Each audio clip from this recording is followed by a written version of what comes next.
The project started because Sue and I became friends at the Folger many, many years ago, and she kept talking about how great her students were and how wonderful her colleagues were, and she talked about the fabulous work that she did with her Shakespeare company, and we said, you know, we should get together and collaborate. So I'm so glad that we've been able to do this in 2019.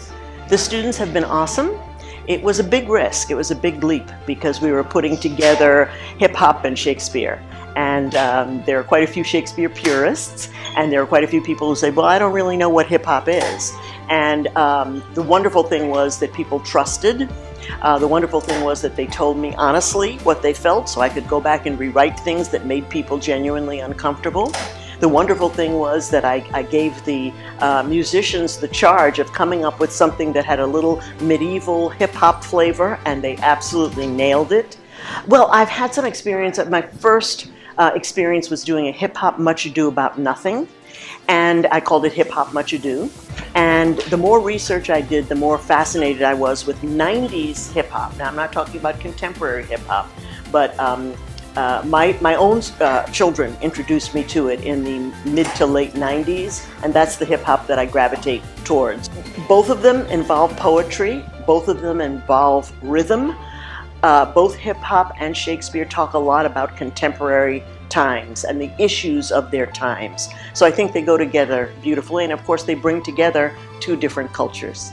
What makes Love's Labour's Tossed special is that if you read the original, it's a pretty crazy play. It's got love, but it also has a parody of academia. It's kind of a hodgepodge play, which gave me permission to move some things around and collage some things together.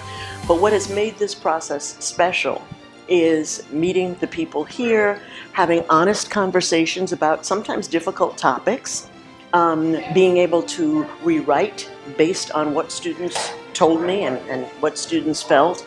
We brought in two scholars via Skype, and we were able to hear their thoughts on the play.